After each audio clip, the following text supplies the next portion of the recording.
Guys, what's up? This is the Lone Crew here coming to you with another video. I'm going to try and make this one a bit quicker, so I'll start off really quick with just a small update, I guess. I bought a DTS system from Traxxas that's going to hopefully be in Friday. A lot of the stuff from this past Friday didn't really get uploaded. We didn't get as much as we would have hoped. We were just doing more driving than paying attention to social media, so sorry about that.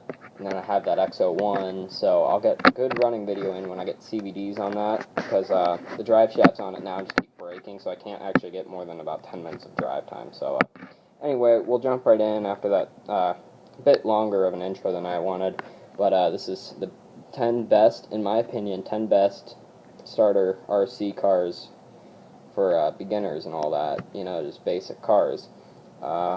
It's all decided really on what I feel about them, so we'll jump right in. First off, we have any Tamiya real model car. They are pretty basic cars. They look really cool. What sets these back is the price. You can get, from what I've heard, you can get pretty fair models for $250 and more expensive models for $450. But I heard these were really good at racing. Most of them are belt driven, if not all of them. But they are really cool cars. They're set back because of price. If they weren't so expensive, they'd definitely be up further. Next up, the Traxxas Telluride 4x4. Now, these are really good cars, in my opinion. Look good. They are definitely cool. They are 4x4, so that's really why it's even on this list. Is 4x4 is a definite. For $250, $260, maybe even $270, I think. They are really good. People tell me they go about 15, 20 out of the box.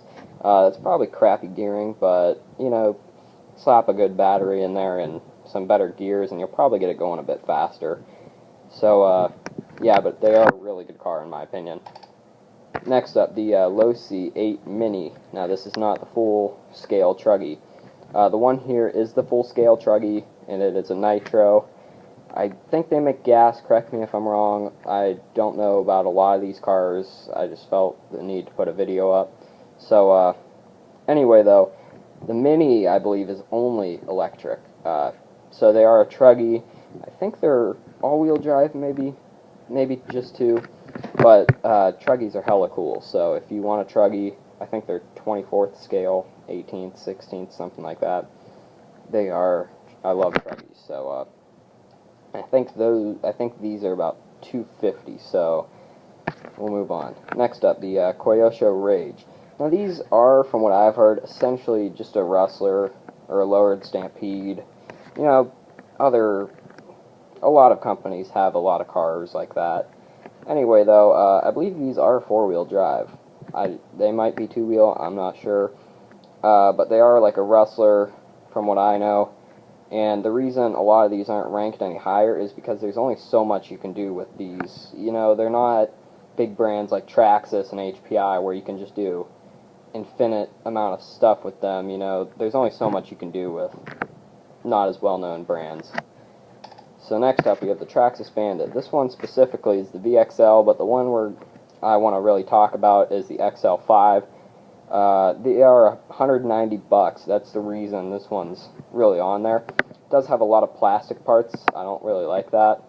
But they are good cars. They do go for quite a while. If you don't beat the crap out of them like we do, they will run forever. So as long as you don't blow up crap brushed motors like we do. But like I said, the reason these aren't ranked any higher is because you don't see 100-mile-an-hour bandits. You don't see racing bandits. I mean, you only see them being jumped and put in the dunes. You can't do much else other than that. So next up, we have another Rustler-like vehicle, the HPI Firestorm. This one specifically, that's shown in the picture, is a nitro model. I do believe they are made in electric as well. I'm not too sure.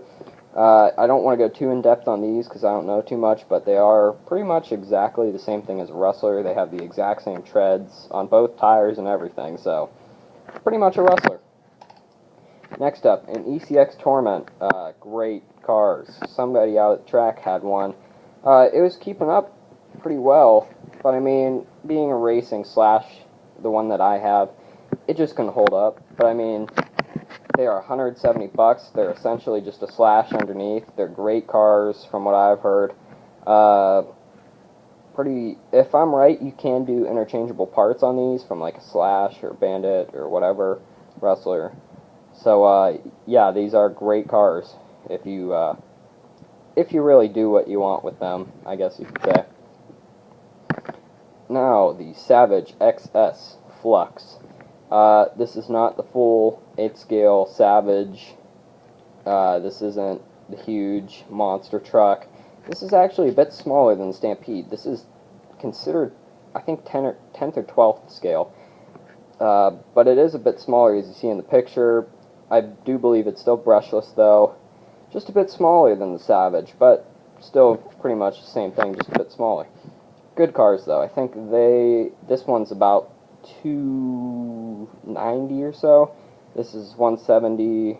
I don't know the price on this, probably $250 to $300. I'm just trying to go back through prices.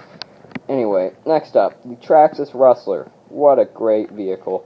Now, I get I'm a Traxxas fanboy, and I guess some of these couldn't be in there, shouldn't be in there, but this is my opinion, so I guess deal with it. I don't know. Anyway, the Rustler, really great car. You can do tons with them. Tons. You can do jumps. You can 100-mile-an-hour Rustlers. I know quite a few people who have done 100-mile-an-hour Rustlers. You can just do anything with these little things. Great cars, just held back by plastic components. They are cheaper, about $220 brand new or so. $230 maybe. And as expected, a Slash. Yeah, they are overrated. I know, being a Slash fanboy. I know they're overrated. I love my Slash, all 3 of them that I've owned. I've loved them. Never had any problems, except when I break them and start throwing stuff that I'm mad that they broke. But you do pay for the car. Now, over like the Rustler and Bandit and Stampede, I don't know about the Stampede. I think it's just the Bandit and Rustler. They do have a lot of plastic parts. Whereas the Slash and I think Stampede do have actual aluminum parts in there. At least up towards the front. So I don't want to go too in depth because I will make the video go on forever with the Slash. So hope that helped you guys out. You can get these for $209 without a battery and $260 or so with the battery, stock, brush, 2-wheel drive, all that. So like, comment, subscribe, and bye. Hope you enjoyed.